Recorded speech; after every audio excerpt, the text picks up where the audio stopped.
TV tuvuga ngo Imana yo mu gihugu cyo mu ijuru ibahire kandi ishimwe ko yaturinze ikaturengera ubu tukaba tugihumeka umwuka wose. Bifurije amahoro y'Imana. Shoje abantu bose badukurikiye abari mu Rwanda, shoje abantu inshuti zanjye cyane ziri muri Amerika zigiye zitandukanye, zimwe zifite imiryango inaha, izindi zifite imiryango. Shoje abantu bari muri Zambia, inshuti yanjye cyane, mvuga mu Uwiteka aguhire mu izina rya Yesu n'umuryango. Mana yo mu gihugu cyo mu ijuru kugirire neza. Muri Kongo ndabashoje, hari inshuti zanjye Tanzania, hari inshuti zanjye, kandi mvuga ngo abarwayi mwese murimo murakize mu izina rya Yesu. Ndabashoje mbifuriza amahoro y'Imana. Nishimiye rero kongera kubararikira abakozi b'Imana kugira ngo tuganire ku ijambo ry'Imana. Mana yo mu gihugu cyo mu ijuru ibaho umugisha. Hakurya yanjye ibumoso bwanjye hari umusore w'Imana, Imana yo mu ijuru yahamagaye, dukurikizaho n'ibindi. Murakoze cyane. Nitwa Nsengiyumva Vedaste, ndi umuvugabutumwa bwiza. Imana yo mu ijuru duhana umugisha. Imana yo mu ijuru imuhe. Mbere yuko nakira ugiye kutugezaho ijambo, ndashaka kubanza kwivuga.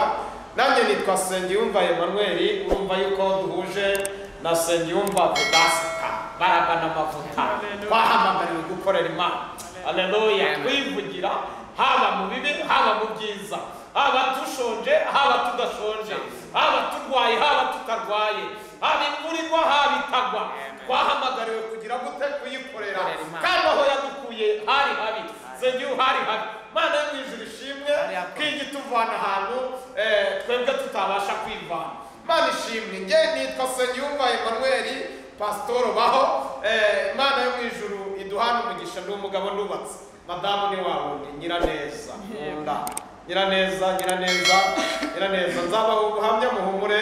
Nyiraneza yari ihanganye, Nyiraneza nzabaho ubuhamya. Mureke tubanze tuvuga ijambo ry'Imana.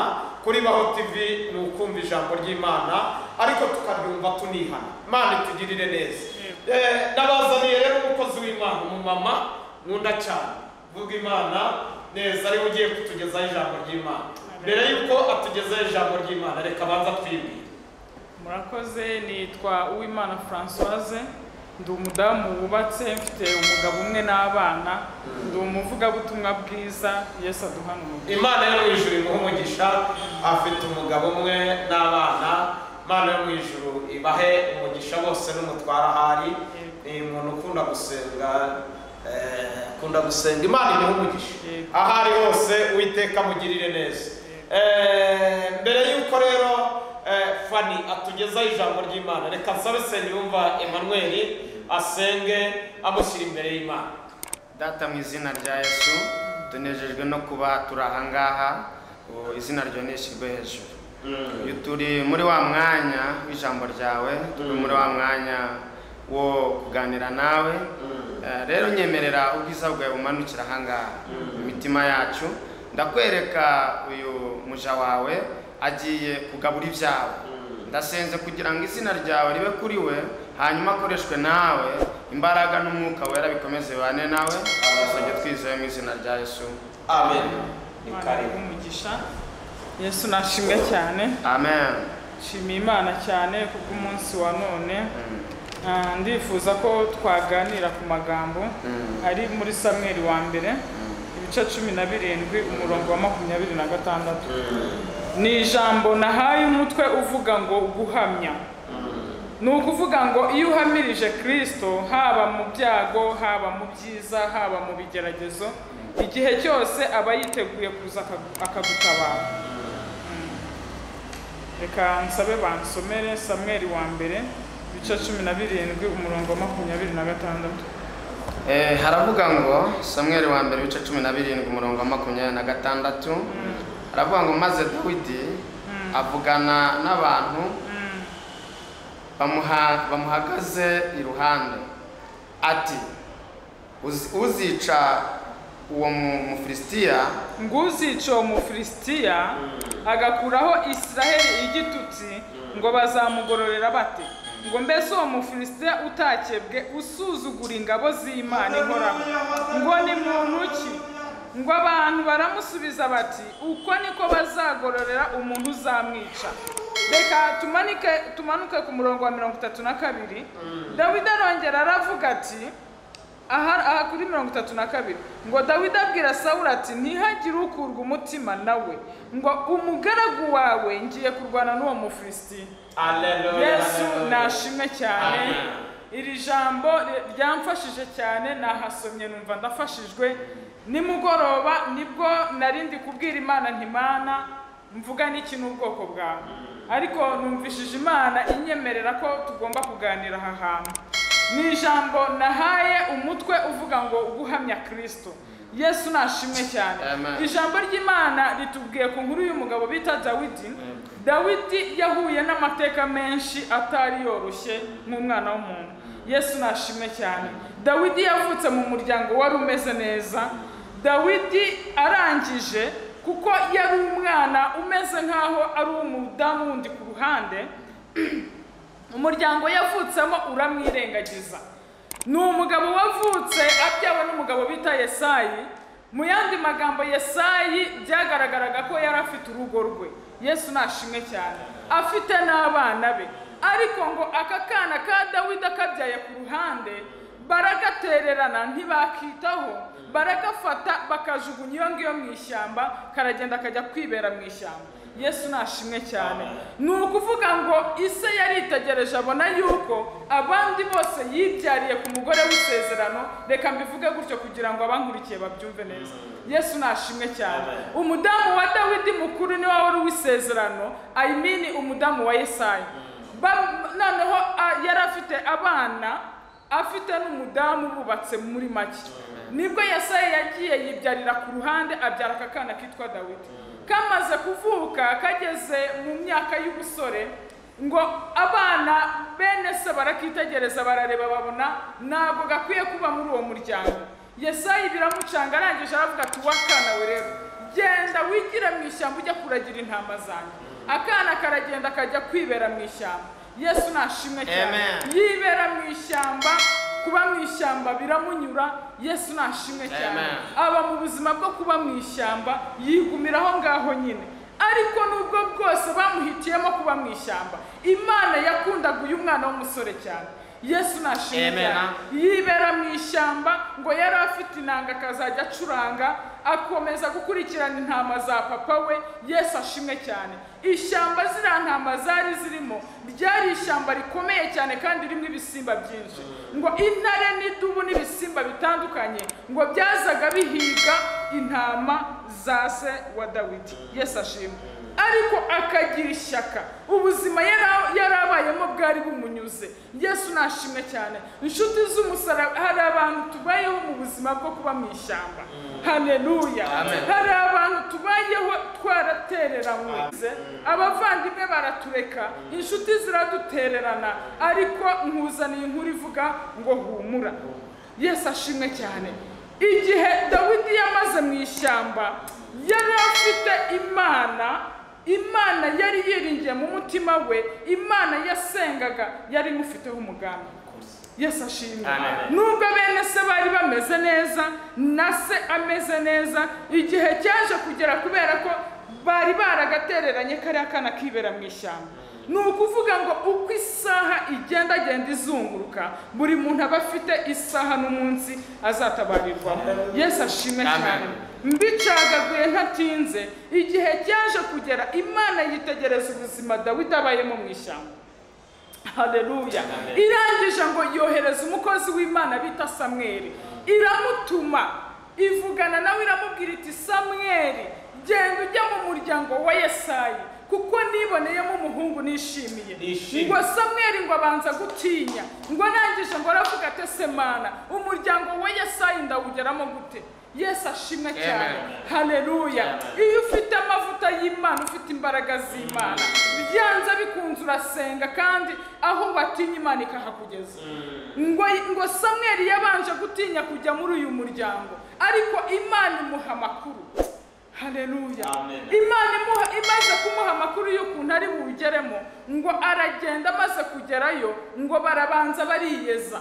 Bamaze kwiyeza Imana itunganya imitima yabo bamera nk'ababohotse bagirana ikiganiro. Yesu ashimwe cyane. Ngo bakimara kugirana ikiganiro ngo Yesayi yitegereza Samweli kuko yari azi ko ari umukozi w'Imana nyine rata. Haleluya. Hari ahantu Imana itugeza nk'abakozi b'Imana, Imana ikatwambika icyubahiro bakagira n'ukuntu badufata kubera iki turimo. Yamaze kugeraho Yesayi aca bugufi arangije aravuga ati ariko njyewe nta kindi kinzanye.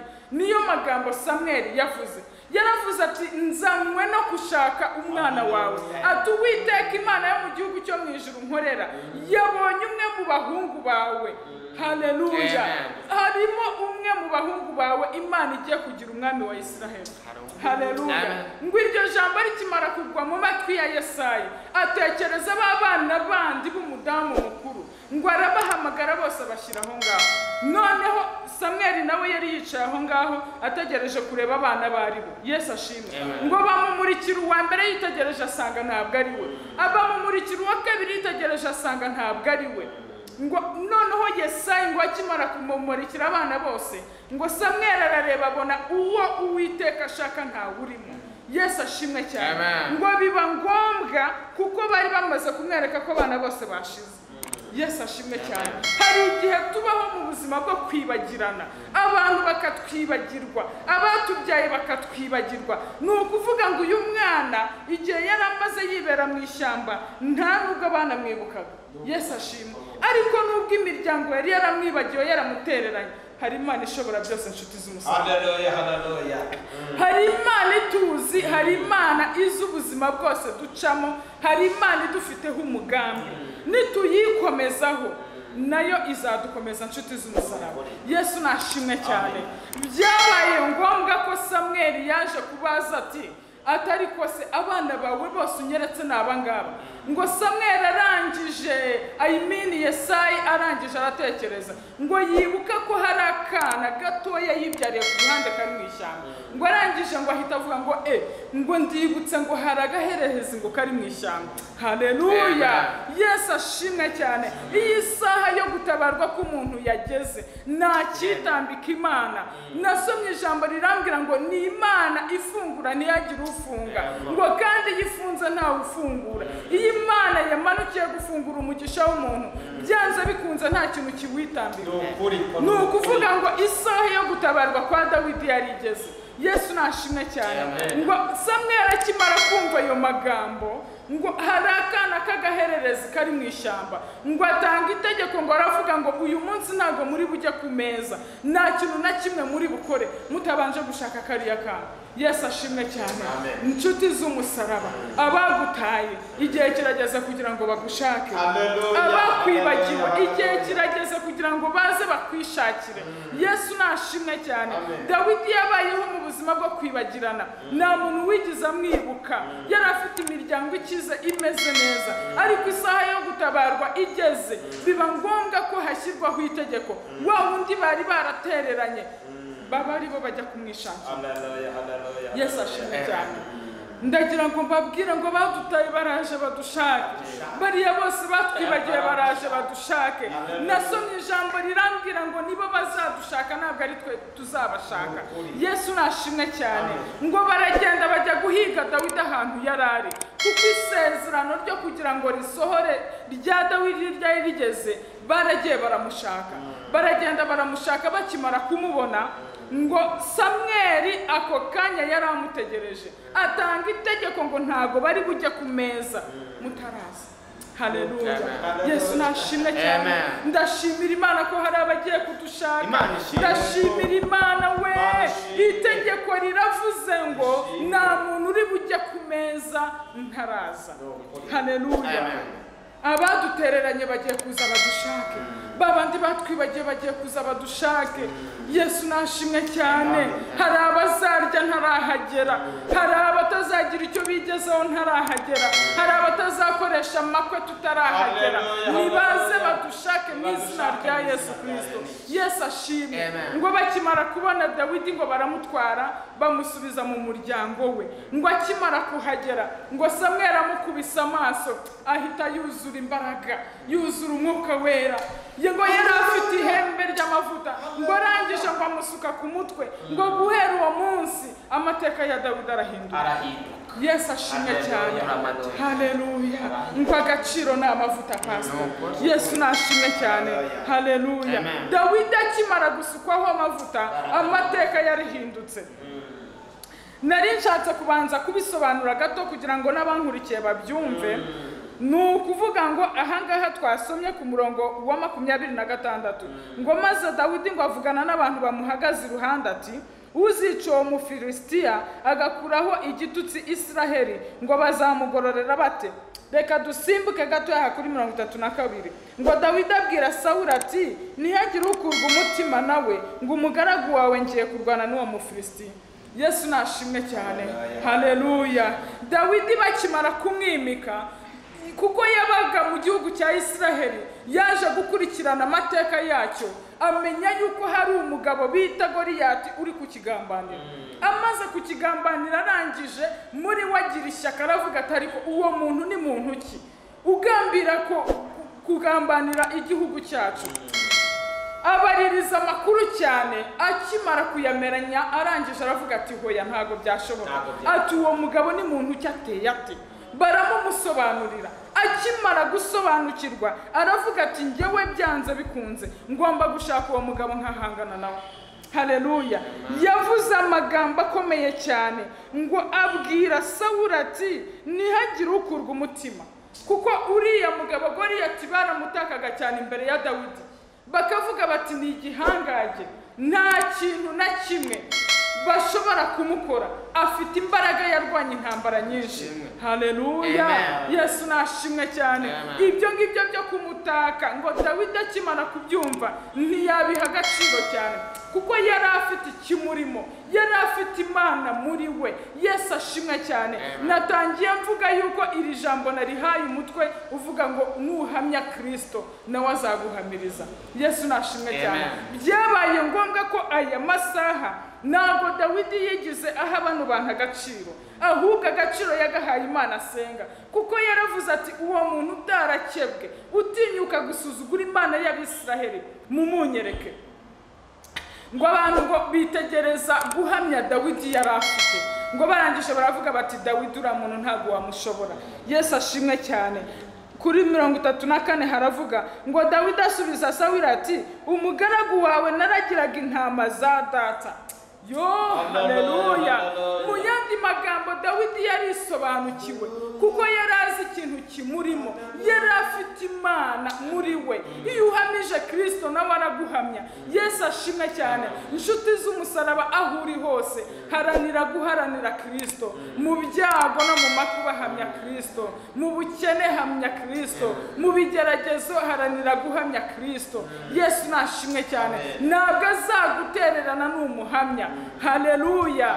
Ubukene ntibuzatume uva ku Mana, ibigeragezo ntibizatume uva ku Mana. Yesu nashimwe cyane. Ibibazo uko bizaza bimeze kose ibibazo uko bizaza bimeze kose uzahamye Kristo.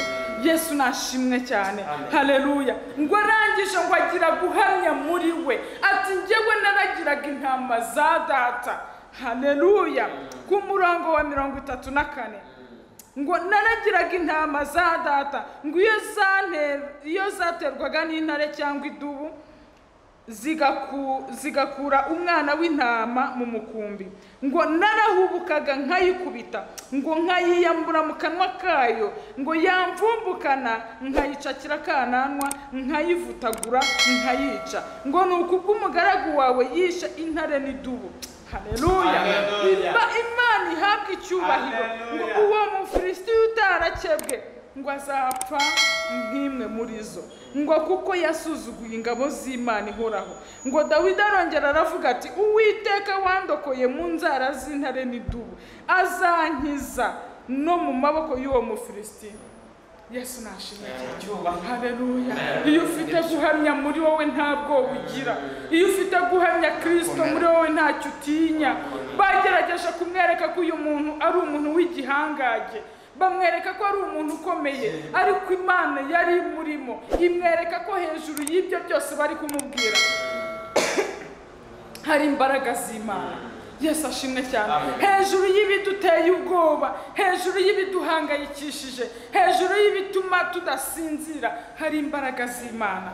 Yesu nashimwe cyane. Haleluya. Ngo nuko Sawuli abwira Dawidi ati ngaho genda Uwiteka abane nawe. Yesu ashimwe cyane. Haleluya. Iyi ni inkuru nziza cyane, ngo ngaho genda Uwiteka abane nawe, kuko yabonye ko ari kuvugana n'umuntu wamaramaje, yabonye ko ari kuvugana n'umuntu udatinya. Yesu nashimwe cyane. Dukurikije amateka Dawidi yabayemo, nta muntu wari uzi yuko Dawidi azaba umwami. Inshuti z'umusaraba ndagira ngo mbabwire ngo ntaho Imana idakura umuntu, nta naho itamugeza. Yesu nashimwe cyane. Haleluya. Reka dusimbike ku murongo wa 43. Ngo nuko Umufilisitiya ngo abaza Dawidi ati kunteranye inkoni, ngo mbese ugira ngo ndimbwa? Umufilisitiya ahera ko akwena Dawidi mu izina ry'Imana ze. Umufilisitiya abwira Dawidi ati ngwino nkubagira ibisiga byo mu kirere n'inyamaswa zo mu ishyamba. Yesu nashimwe cyane. Uyu Goliyati yaje kumenya yuko Dawidi bari guhigana. Yesu ashimwe cyane. Umufilisitiya we yiringiye imana ze z'ibigirwamana. Yesu ashimwe. Dawidi we yari afite Imana ishobora byose, Imana yo mu gihugu cyo mu ijuru. Niyo mpamvu yavuze aya magambo, arangije aravuga ati uriya Mufilisitiya utarakebwe ngomba guhangana nawe byanze bikunze. Goliyati nawe ngo arebe Dawidi, ngo aravuga ati ariko abantu barasetsa ko uriya musore ungana kuriya ushaka kunterana inkoni, uriya unuka ubutamatama ni gute yangera imbere? Ariko nshuti z'umusaraba, reka bagusuzugure, reka bagukwene, reka bakuvuge, reka bakora ibyo bashaka, ariko dufite Imana ishobora byose. Dufite Imana idashobora kudutererana mu byago no mu makuba. Dufite Imana igira neza. Yesu nashimwe cyane. Yaramwitegereje aramusuzugura, ariko yasuzuguraga umukozi w'Imana. Yesu nashimwe cyane. Haleluya. Nasomye ijambo muri Matayo rirambwira ngo niba batuka bakabasuzugura bakababeshyera ibibi byinshi, ngo muzamenye ko nanjye byambayeho. Yesu ashimwe. Ibyo ducamo byose Kristo nawe yabiciyemo. Haleluya. Ngo tukiri mu isi dufashe igihe mu ntambara, ariko dufite umurengezi. Muhumure, dufite umurengezi. Yesu ashimwe cyane. Dawidi yahamirije Kristo, kandi Kristo nawe amuha imbaraga, abana nawe muri byose. Igihe cyo kigeze cyo kugira ngo arwane na Goliyati, Dawidi aratsinda. Yesu ashimwe cyane. Haleluya. Reka dusimbuke gatoya muri Daniel ibice 6 umurongo wa 10. Daniel ibice 6 umurongo wa 10. Haravuga ngo nuko umwami Dariyo ashyira ukuboko ku rwandiko rw'iryo tegeko, maze Daniel yumvise ko urwandiko rwashyizweho ukuboko agiwe, ngo kandi amadirishya y'inzu ye yarakinguye yerekeye i Yerusalemu, ngo akomeza kujya apfukama gatatu, ngo mu munsi asenga Imana ye akayishimira nk'uko yari asanzwe agenza. Yesu ashimwe. Amen. Reka tumanuke ku murongo wa 14. Ngo baramusubiza bati ariko Daniel we wo mu banyagano n'abayuda nta kwitayeho, ngo nyagasani cyangwa iteka washyizeho ukuboko, ngo ahubwo ajya asenga gatatu mu munsi. Yesu nashimwe cyane. Haleluya. Ijambo ry'Imana rirongera ritubwira ku nkuru y'umugabo bita Daniel. Daniel nawe abagabo bamugenzeho bakazajya bamurega imbere y'umwami, kandi nta kintu gifatitse bamuregaga, ngo bamuregaga yuko yasengaga Imana ishobora byose, Imana ya Isiraheli, Imana yo mu gihugu cyo mu ijuru. Aba bagabo bamuregaga ngo basengaga imana z'Abamedi n'Abaperesi. Yesu nashimwe cyane. Ariko kubera ko Daniel yarazi Imana ye, yanze kwiringira ibi bigirwamana by'Abamedi n'Abaperesi. Yesu nashimwe cyane, ngo yari afite inshingano ye yagenderagaho, ngo yasengaga 3 ku munsi, igihe cyose yabaga ari kwisengera. Noneho ngo aba bagabo bakwitegereza ukuntu Daniel asenga, ngo bakumva mbese ntago bahuje, ngo bajya kumurega ku mwami. Yesu nashimwe cyane, ngo umwami ngo akimara kubyumva, ngo hashyirwaho itegeko bagenderagaho. Haleluya. Itegeko bagenderagaho ryari rikomeye cyane, ariko Daniel yitegereje aravuga ati wati ntabwo ibi bintu nzabishobora. Baragenda bajya kumurega ku mwami. Umwami ngo akimara kubimenya, Yesu nashimwe cyane, ngo hashyirwaho itegeko ry'uko bagomba kumujugunya mu rwobo rw'intare. Icyatumye bamuta mu rwobo rw'intare ngo nuko atasengaga izi mana z'Abamedi n'Abaperesi. Yesu nashimwe cyane, ariko byabaye ngombwa ko yemera ko bamujugunya mu rwobo rw'intare. Yesu nashimwe cyane. Inshuti z'umusaraba, ndabinginze muhamye Kristo, mu bibi no mu byiza muhamye Kristo. Yesu nashimwe cyane. Tugeze mu bihe bikomeye, tugeze mu bihe byo kugira ngo intwara naho ziri hose, mukanguke duhamye Kristo. Yesu nashimwe cyane. Wikwemera gusenga ibigirwamana kubera ibibazo, wikwemera ko abapfumu bakuyobora kubera ibibazo, wijya gukorana n'abarozi kubera ko ngo umugabo yagutaye. Yesu nashimwe cyane. Haleluya. Dufite Imana ishobora byose, dufite Imana igira neza. Ibibazo uko byaba bimeze kose, ntuzihakane Kristo. Yesu nashimwe cyane. Daniel yanze gusenga izi mana z'Abamedi n'Abaperesi kubera ko yari afite Imana ye yiringiye, Imana y'ishobora byose. Ngo akimara kumenya ko bamureze, ngo afata inshingano yo kuzajya asenga noneho ku mugaragaro, ngo amadirishya y'inzu arayarangaza. Haleluya. Asengera rimwe, aramara maze afata umwanzuro. Daniel aremera bamujugunya mu rwobo rw'intare. Yesu nashimwe cyane. Haleluya. Ariko uyu mwami bari bamurezeho, Yesu nashimwe cyane. Hari igihe Imana igera mu banzi bacu ikabafata imitima ikabakomeza. Yesu nashimwe cyane. Uyu mugabo Daniel nakunze ukuntu yamaramaje, aramaramaza aravuga ati uko byagenda kose ndemera banjugunye mu rwobo rw'intare, ariko ntago nzava kuri iyi Mana. Yesu ashimwe. Aremera bamujugunyamo. Akimara kugera mu rwobo rw'intare, ngo Imana ifunga iminwa y'intare. Yesu ashimwe. Imana imurindiramo, za ntare bamutayemo ntizagira ikintu zimukoraho. Yesu ashimwe. Haleluya. Yesu nashimwe cyane. Yesu ashimwe. Inshuti z'umusaraba, nasomye ijambo numva ndafashijwe. Imana iyo yiringiye irakurinda muri byose. Haleluya. Aha ku murongo wa 24 haratubwiye ngo umwami aherako anezerwa cyane, ategeka ko bakura Daniel mu rwobo. Ngo nuko bamukuramo basanga ntacyo yabaye, ngo kuko yari yiringiye Imana ye. Yesu ashimwe cyane.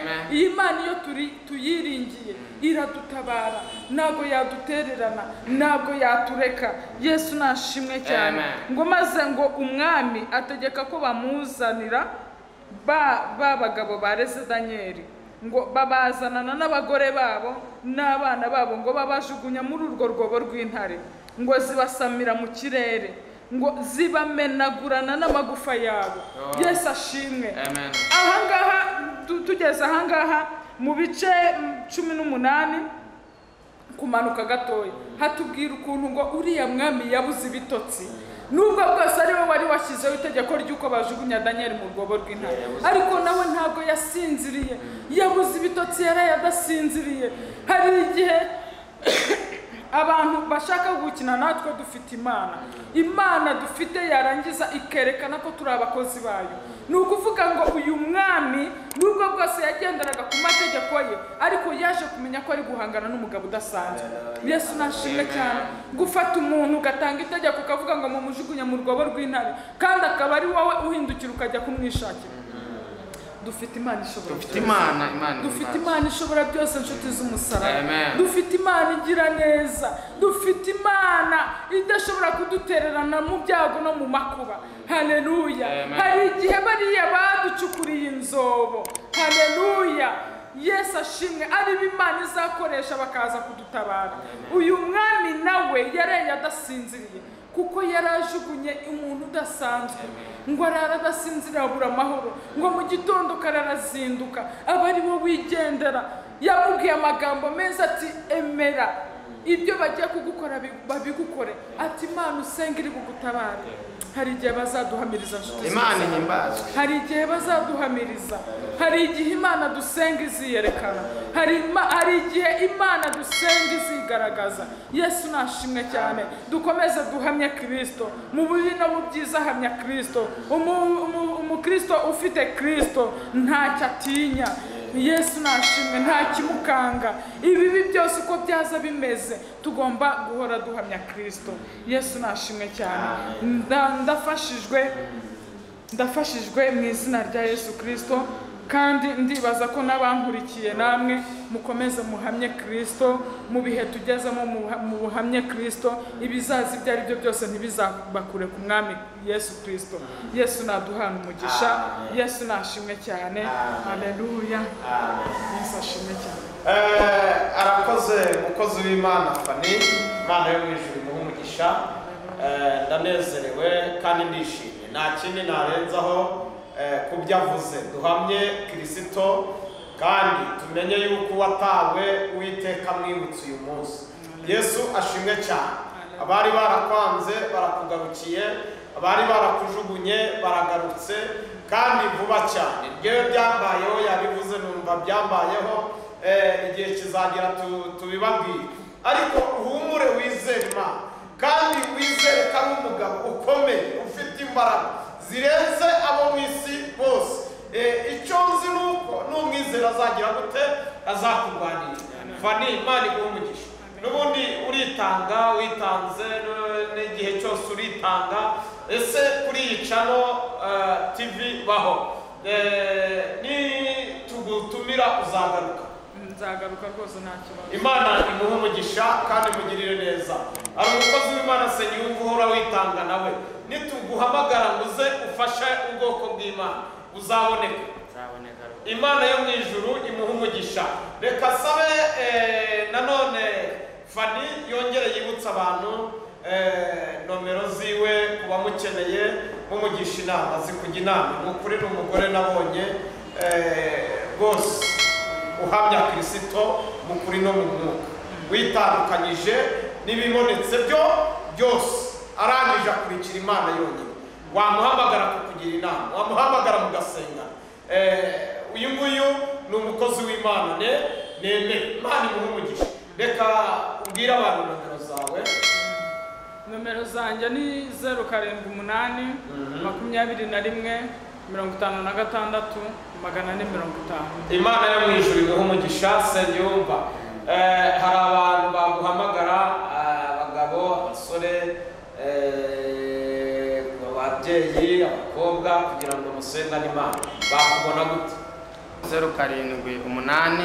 4 2 60 735 Imana imuhe umugisha reka twongere ku bwa Fani watugejejeho ijambo asengera ubwoko bw'Imana dusoza mu izina rya Yesu Mana mu izina rya Yesu Mana nyir'ubutware Mana nyir'ubushobozi kanya nkaka turi imbere yawe tugushimiye kubwo kugira neza kwawe uri Imana yaturinze uri Imana yabanye natwe narakubonye dutabara mu bihe bikomeye narakubonye ubana natwe Mana amasaha nkaya tuguhaye icyubahiro Mana turagushimiye kubw'ijambo ryawe nyiringabo Imana ijambo ryawe ritweretse ko nituguhamya mu byiza no mu bibi uri kumwe natwe Mana uri Imana itadutererana, uri Imana itatureka, uri Imana itatureka Mana ngo duhure n'ibibi byinshi biduhangayikishe. Mana Nyiringabo Imana turagushimiye, twabonye Mana utabara abantu b'inshuti zacu, turabibona hari ijambo ryawe Mana Nyiringabo Imana twagiye dusoma ridukomeza imitima. Nyemerera Nyiringabo Imana ugere ku bwoko bwawe bamenye kuguhamya mu gihe nk'iki kiruhije. Duha imbaraga zo kuguhamya Mana, duha imbaraga zo kuguhamiriza mu izina ryawe Yesu Kristo. Ndengera abana bawe Nyiringabo Imana bari badukurikiranye muri aya masaha, gera kuri buri mumwe wese ufite ikibazo icyo ari cyo cyose mu izina ryawe Yesu Kristo. Urakoze. Amen. Amen. Imana ibahe umugisha kandi igomeze kubanezeza mu izina rya Yesu.